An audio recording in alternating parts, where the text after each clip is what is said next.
ఓం శ్రీ విఘ్నేశ్వరాయ నమః. ఓం శ్రీ గురుభ్యో నమః.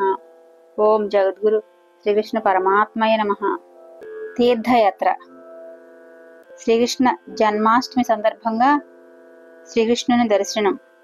తీర్థయాత్ర. ఈ ఆలయ చరిత్ర. ఈ ఆలయం వెళ్ళటానికి కింద లింక్ ఇస్తాను. అది తాడేపల్లిగూడెం నుంచి, ఏలూరు నుంచి కూడా దగ్గరే. తాడేపల్లిగూడెం నుంచి ఒక హాఫ్ అన్ అవర్ ఉంటుంది అంతే. ఆలయ చరిత్ర.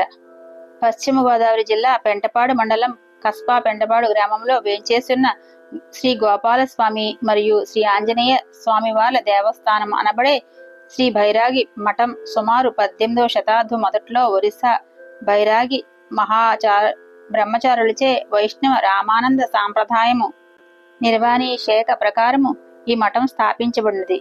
ఈ మఠంనకు నూజివీడు జమీందారు గారైన శ్రీ శ్రీ శ్రీ రాజా వెంకటాద్రి అప్పారావు బహదూర్ వారు 10 పుట్లు అంటే 100 ఎకరములు పల్లపు భూమి దానమిచ్చారు. ఈ మఠంను ఒరిస్సా భైరాగి బ్రహ్మచారులైన ఈ దిగువ వారు పరిపాలన సాగించి ఉన్నారు.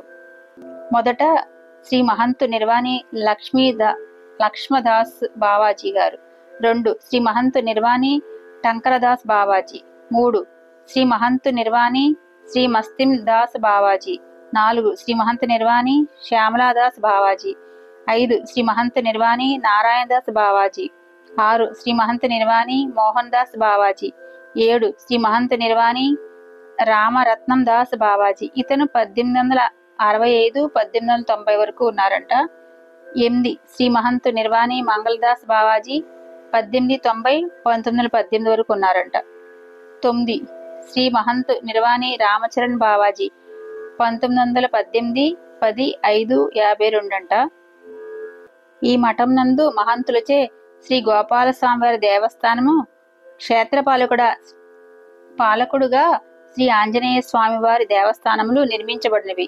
ఈ మఠం ప్రధాన ఉద్దేశ్యం పూర్వము కాశీపట్టణం నుండి రామేశ్వరం పోవు పాదచారులకు భోజనము మరియు వసతి ఏర్పాటు చేయుట, కానుకలు రూపమున వారి యొక్క ప్రయాణమునకు కొంత ధనము వారికి ఇచ్చి పంపుట జరుగుచుండెడిది. రామకృష్ణ పరహంస ప్రబోధనలు ప్రచారము చేయుట, భక్తి జ్ఞాన వైరాగ్యములు బోధించుట, బాటచారులకు భోజనం పెట్టుట వగైరాల నిమిత్తం ఈ మఠం మహంతుల యొక్క ముఖ్య ఆశయము అయి ఉన్నది.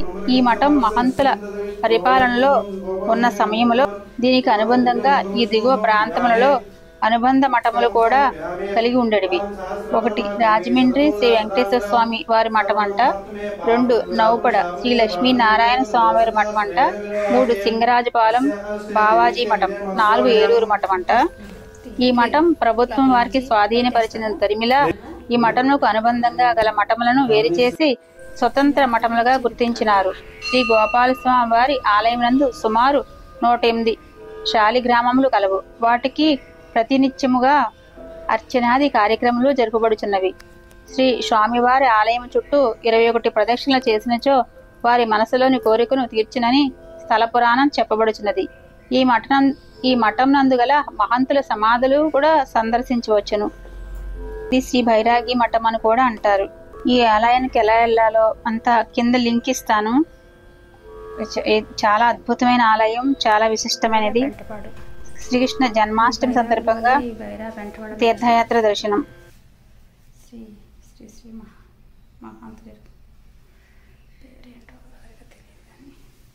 ఈ బైరాగుల వల్లే ఇక్కడ బైరాగ పెంటపాడు అని పేరు వచ్చిందంట. బైరాగ పెంటపాడు. కృష్ణ, మా పేరేంటి? మీ పేరు? గోపాలకృష్ణ. గోపాలకృష్ణ. అదే 22 సంవత్సరాల దాకా సంతానం లేదండి. అయితే మా దగ్గరికి వచ్చిన తర్వాత ఇలా బాబు పుట్టిన తర్వాత ఈ స్వామివారికి ఏదో ఒకటి చేయాలని అన్నాను. లాస్ట్ ఇది ఎలా ఉందో అలా కల్లోకి వచ్చారు.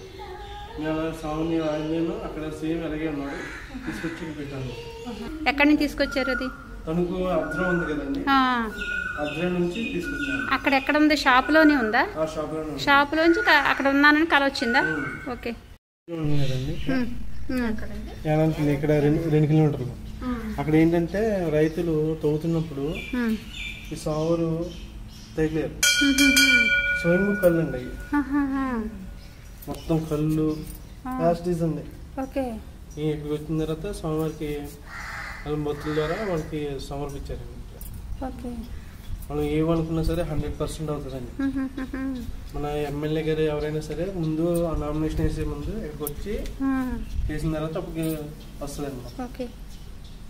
ఎప్పుడు గరుడు ఉంటారు కదా అని నేను చూసుకున్నాను. చదువుకోండి అక్కడ ఇక్కడ గరుత్మంతుడు, అక్కడ గరుత్మంతుడు ఏమో అని చూసాను. కృష్ణుడు ఎదురుగుండా గరుత్మంతుడు.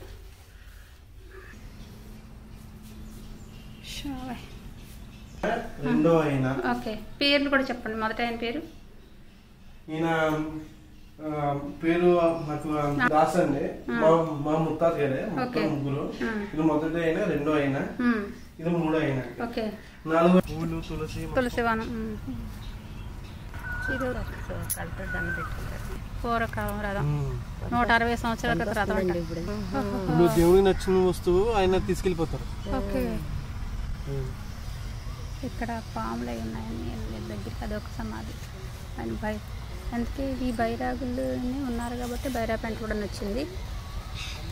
ఇక్కడ దూరంగా ఉన్నాయి. ఎన్ని మొక్కల్లోంచి పాములు ఉంటాయంటే వెళ్ళలేకపోతున్నాం. దూరం నుంచే దీవించండి స్వామి. అన్ని మొక్కలు ఉన్నాయి. పనస చెట్టు, మామిడి చెట్టు అన్నీ ఉన్నాయి. ఉసిరి చెట్టు, తులసివనం అన్నీ ఉన్నాయి. తులసివనం.